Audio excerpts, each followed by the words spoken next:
Graduation day was finally here. I'd been waiting for this moment since I was a kid, counting down the years like it was the finish line. The auditorium was packed with families and dreams. I kept scanning the crowd, looking for the 2 seats I'd marked with their names days ago. I'd saved them thinking they'll still show up. Around me, everyone was hugging, laughing, and tossing their caps like the last few years had been nothing but fun. I smiled for them, even as my thumb hovered over my phone, battery barely hanging on, hoping against hope for a message. When the music began, I still pictured them slipping through the back doors, late from traffic, wind in their hair, smiling the way they used to when the world felt whole. They didn't. The metal chairs stood with that stiff, empty posture chairs have when they are waiting for anyone else. The names on the tape looked like a prank I played on myself. I sat down, flanked by strangers' mothers leaning over with flowers and camcorders, and I realized I didn't feel surprise. It slid into me like something I'd been bracing for anyway. Not a blow, more a confirmation I was already breathing around. I kept my eyes on the stage and let the rest spool out. Years flattened and lay on top of each other, like when you stack bed sheets wrong and they crumple into one thick corner you can't smooth. When I was 12, they told me they were saving for my future. They had that tone couples get when they've decided to be responsible together, bright and performative, like they wanted witnesses. They took me to the bank, and the woman behind the desk said words like compound and index and handed me a lollipop I was too old for. We stood in the parking lot afterward with sun flashing off windshields, and my dad curled his knuckles on my shoulder and said, "You're going to have choices." He said it like a promise was a brick he could lay once and forever. Throughout middle school, the fund was a character in our home. The fund needs attention. The fund is growing. Don't worry about the field trip fee. The fund's for bigger things. I learned to speak about my future like it had a gravity well of its own. When I was 15, a sales guy at a pool company shook my hand in our backyard. His watch was heavy and reflective. He called me boss and asked me to stand where I wanted the deep end. The grass had the bald patches summer gives to families who never water properly. My mom held swatches of tile in her palm like puzzle pieces. My dad made jokes about cannonballs. I asked, without drama, "Where is the money coming from?" He squeezed my shoulder. Same knuckles, same casual pressure. "We're shifting some things around." He looked at the salesman and laughed about interest rates like he'd invented them. The time they signed, I was doing algebra. I sat at the kitchen table while they clicked DocuSign buttons on their phones. The table was already measured for the remodel, blue tape marking where an island would go, imaginary marble hovering in the air. My mom told me the new kitchen would be great for resale value. My dad said smart investments multiply. Their words clunked on the floor that night, out of place and weighty. I didn't confront them then. I asked around the edges, "How much is left for college? Are you planning to replenish it? Do you want me to pick up more shifts at the store?" Mom waved me off like my questions were gnats. "We're not going into debt for this," she said. "We're reorganizing." Dad added, "There's always community college." It was a normal sentence loaded with a verdict he pretended wasn't there. He followed it with, "We need to think about your brother too," which was an admission he dressed as fairness. My brother, 2 years younger, was a tide that washed over every decision. He played baseball and broke gadgets and managed to be both a mess and inevitable. He had a knack for slipping consequences like a fish through a net. He'd always be the one with a ride, the one with the last slice, the one who could sleep in. When I did well, it was expected. When he did average, there was a parade. I know how this sounds. It sounds petty. It sounds like I am making a ledger of small injuries. I built myself out of small injuries, so I'm not going to apologize for counting them. I took my SATs with a stomach that didn't know what to do with food anymore. I picked up an extra closing shift at the bookstore and learned how to staple gun a new layer of flyers over the old ones in a clean line. I babysat for a neighbor whose kid liked to bite his own shirts. I filed scholarship applications in a blur of essays that all had different word counts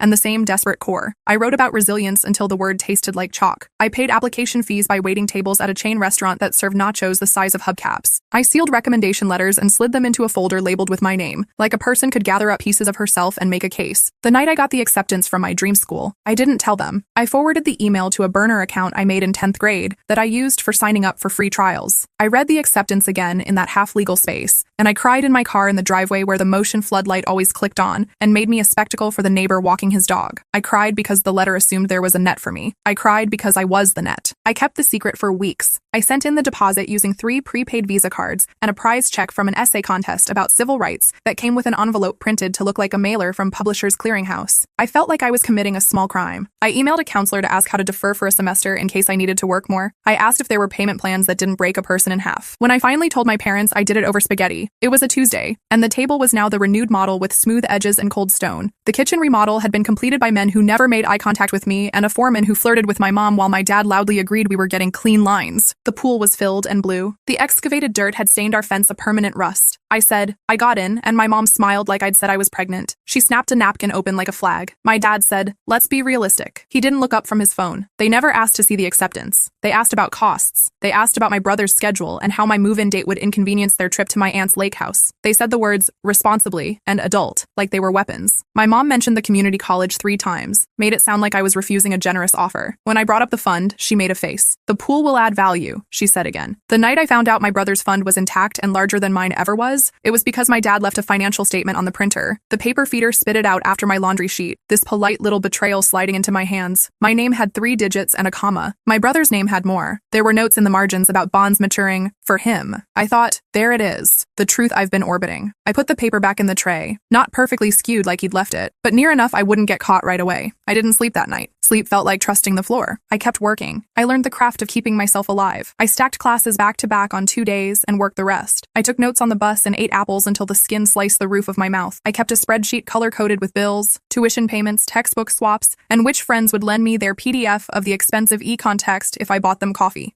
I found a professor who taught like he remembered what students sounded like before they learned to flatter. He handed me a brochure for a grant I'd never heard of and said, try. He didn't make it a sermon. When I didn't get the grant, he slid me a sticky note with a different opportunity. He was the opposite of my family in that he did not tell me who I was. He asked me who I wanted to be and believed any answer. Thanksgiving, I went home because I still thought balancing 2 realities was possible if I just had better posture. The kitchen gleamed like an advertisement. The pool had been covered, but the cover alone cost as much as my rent. The island had a bowl of fruit artfully arranged. The fruit was fake, slick, and heavy when I picked up a pear and realized it had a seam. My brother's voice carried from the living room. He was telling my aunt how nice it was to have everything handled, how the bursar's office had just posted his balance as 0, how he'd be able to focus on the experience. He used words he'd stolen from brochures. He called tuition handled, like he'd personally wrestled it down. I walked into the living room with my plate. My aunt asked about school. She always asked in a way that made my answers sound like gossip. My mother watched me like I might embarrass her. My dad cleared his throat before every response like he wanted to be sure the air was sympathetic. I didn't plan what came next. I didn't intend a scene. I opened my mouth and told the truth. I said, I paid my own tuition this semester. I said, I work 2 jobs and I study 6 feet from a drunk guy on a bus because we can't afford a car. I said, I found the statements. I didn't modulate. I didn't decorate. I rolled the stone from the mouth of the cave and let the smell out. My mother used the tone she uses when she speaks to telemarketers. Calm, lethal. She said, it's our money. She said, don't be dramatic. She said, your brother's path is different. My father said, we did what made sense. He said, we don't owe you a breakdown of every decision. He said, we gave you a roof. My aunt cut turkey with precise sawing motions like she was avoiding scraping the plate. Someone laughed in the kitchen, unrelated to the moment, and it sliced the room into inside and outside. I said, you chose him? I said, I want you to say it out loud. The words tasted like coin. My brother said, don't drag me, and tried to make it a joke. He has always made everything a joke when he is ashamed. He said, it's not my fault I'm the favorite, and he wanted it to be a way to warm the room. He wanted me to roll my eyes and leave him unburned. I put my plate on the island and walked out. I took my backpack from the hallway and left the fake pear on the counter where I'd set it down. I didn't slam the door because some part of me still wanted to be the steady person in every room. In the car, I called my professor. I meant to leave a voicemail saying I was going to drop 2 classes and rework my schedule because I was exhausted. When he answered, I didn't even say hello. I said, I think I'm finished. It came out in a flat voice, like reading a line from a manual. He didn't ask for details. He said, come to my office Monday. He said, I'll have tea. He said, you're not finished, but if you need to run in place for a minute, that's allowed. That Monday, he handed me a list of crisis resources and told me getting through school isn't an endurance test you win by letting it kill you. He acknowledged I could take less and still be a real student. He did not preach about grit. He told me the names of 2 scholarships I hadn't found. He wrote an email to a colleague whose lab needed an intern and CC'd me without making a show of it. I sat in the chair and didn't cry because I didn't want to cry in his office, not because I was trying to be brave. He said, none of this fixes your family. He didn't try to fix my family. I added a 3rd job anyway. I stocked shelves overnight at a grocery store, which sounds bleak, but there was a rhythm to it that made me feel competent. The boxes were heavy and honest. I measured time in pallet jacks and breaks. My hands developed a new kind of strength, different from hanging on. On Thursdays, I fell asleep on the bus and missed my stop twice. The driver learned my face and tapped my shoulder before the turn I always missed. I found a coffee shop near campus where they didn't mind if I took up a small table for hours. The barista stopped charging me for extra almond milk. Those are the people who made my life possible, the ones who made small choices that let me keep breathing. The internship came through in the muddy way things sometimes do. Half right place, half relentless follow-up. The lab hired me for 10 hours a week, which turned into 15 because someone went on maternity leave and I never let anything fall. I learned to read data like a story. I made my own lunch and ate it in the break room, aware of the way graduate students talked about their advisors like parents they could choose. I got asked to stay after graduation if I wanted to. There was a paycheck attached. It wasn't a fortune, but it was mine. By the time the commencement email arrived with the seating chart and the list of banned items, no balloons, no noisemakers, I'd stopped arranging my face for my parents. Still, I sent the date, the time, the venue, the parking instructions, a map with a small red circle around the recommended lot. I wrote, I'll reserve you seats. I didn't know whether I was offering them grace or building a paper trail. It didn't matter. I printed the little name tags for the chairs because part of me still wanted a clean photo. I put on the rented gown over a dress I bought secondhand. The mirror in my room showed a person who looked older than the people in the catalog photos holding rolled up diplomas. It also showed a person who had learned how to keep promises to herself in the absence of anyone else doing it. My roommates made a sign with my name in bubble letters. My mentor mentor texted me a line of fist bump emojis. I tucked a granola bar into my sleeve like a contraband weapon. At the ceremony, as I sat and listened, I could feel my jaw unclenching in increments. I watched the president of the college nod through stories of donors and legacies. The graduates in my row whispered to each other and straightened their caps. A mother behind me cried quietly in a way that sounded like relief more than joy. When the dean read my name, the applause I heard wasn't a roar. It was concentrated, pointed. It was my chosen people rising in a clean line. Friends who learned to love me in the mess. My mentor, a barista in a denim apron who had a break that coincided with my name. 2 coworkers from the lab, one of whom brought a handmade sign that said, "In spite of it all." I walked to the stage like I was walking to a bus stop, ordinary and necessary. The photographer's flash went off. The registrar handed me a folder that contained a piece of paper that was emphatically not a diploma yet. I walked back to my chair. The empty 2 chairs sat in my line of sight like a reminder and nothing more. After, my phone buzzed. A text from my mother. We didn't know the date. She had been sent 4 emails. I looked at the words and didn't feel an electric snap of pain. It landed like lint. My friends pulled me into a huddle and put a paper crown on my head. My mentor hugged me without saying something stupid like, "I'm proud of you like a parent would be." He said, "You did exactly what you said you would do." Months slid by. I started the job. It was full-time. I made a budget that included new socks, takeout twice a month, savings labeled emergency reel, and a line item called replace things that are embarrassing. Finally, the wobbly chair, the blender with a crack, the jeans that always needed a hair tie to close. I downloaded a therapy app, and after 3 false starts with therapists who asked the wrong questions, I found one who got straight to the point. What would you have needed them to say for it to feel like care? My answer changed every week. Sometimes I wanted an apology. Sometimes I wanted them to vanish. Sometimes I wanted a time machine and a different house. I got a phone call from my mother in late summer. She asked how I was, then didn't wait for an answer. She said, "We had some unexpected expenses." She used a voice like she was explaining a weather event. She said the market had dipped and they'd had to replace the pool pump and my dad's company had downsized and wasn't it crazy? And could I help? Not them. Help your brother. He was having a hard time. His refund check was delayed. Could I float him a loan? Just short term. You know how these things are. She asked like she wanted me to be touched. She asked like I'd been waiting for my chance to be useful. I didn't clench. I didn't rehearse. I said no. I said it without dressing it up. I didn't offer a reason. I didn't write an essay. I didn't set a boundary by telling a story. I just said no. The line was quiet for a second in a way that felt like the house after a thunderstorm. Air heavy with what just happened. No immediate damage, but something changed. She tried again, softening, hardening, changing angles. I repeated the word until it felt like a brick I could hold in my palm. She texted me afterward that I was cruel. She wrote, "Family helps family." I didn't argue. I put my phone on Do Not Disturb and went for a walk to the bodega where the cat sleeps on the lottery tickets. I bought a soda I don't even like and gave the cashier exact change. I went home and hung a picture on the wall all by myself, a cheap frame, a photo of my friends crammed into my kitchen, one of them on the counter because I didn't own enough chairs yet. I hammered the nail too hard and left a little crater in the drywall. I liked it. It made the room honest. 6 months out, I signed a lease on an apartment I could afford without sharing my bedroom. The living room had a crooked window that let in the kind of light that makes dust look like living things. My bed was no longer a mattress on a box spring. I bought a real bed frame off Facebook Marketplace and negotiated the price in a thread that made me feel like a person who could ask for what she wanted. The neighbor played saxophone at night and sometimes butchered the same phrase for an hour, and I found myself rooting for him to nail it. I planted a basil plant in a chipped mug and named it Basil because that felt like a right-sized joke. My brother texted me a photo of a community college parking pass. He added, "Guess I'm local now." I typed and deleted a dozen responses. I settled on, "Parking at least is easy." He sent a thumb up emoji. It wasn't truce and it wasn't war. It was 2 people who lived in the same weather and brought different umbrella sizes. My parents still post pictures. They still stand beside the pool with their teeth like white stones. They still talk about how hard they worked for what they have and how kids these days don't want to grind. I don't correct them. I don't read the comments. I mute them for a month when I need to breathe without their voices sneaking in like radio in another room. I go to therapy on Wednesdays. The therapist asks about the dreams where the house has moved under my feet and I'm walking room to room without finding a door. She asks about the way my jaw gets tight in grocery stores, how I cannot stand aisles of abundance because it makes me feel like someone else's child. She says, "What were you taught to do with your anger?" I tell her, "Tuck it in." She says, "Is that working?" I tell her, "I can lift heavy things with that muscle, but it's always breaking me somewhere else." On a quiet Sunday, I sat at my desk in the light that falls off the crooked window and opened a blank document. I thought about the story I usually tell when someone asks how I did it. I have a canned version full of grit and bootstrap and how failure sharpened me. It's neat and it makes people nod. It cuts the ugly parts into shapes that people can handle. I decided to write the version that isn't neat. I wrote about the time my mother told me, without looking up, that I was exhausting. She said it like she was reading the weather. I wrote about the time my father told me to be strategic about who I told my good news to, as if I could ration my own joy to make everyone comfortable. I wrote about the kindness of strangers and the way the bus driver knew my bad stop. I wrote about the taste of cheap granola bars at midnight and the way the lab's fluorescent lights made my brain feel like it was underwater. I wrote about the holiday table where everyone pretended not to hear me unmask something rotten. I wrote about my brother's laughter, brittle and defensive, and how sometimes I still want to shove him back to make room for myself, and sometimes I want to put a blanket over his feet because he'll never admit he's cold. I wrote about the graduation seats, the empty ones,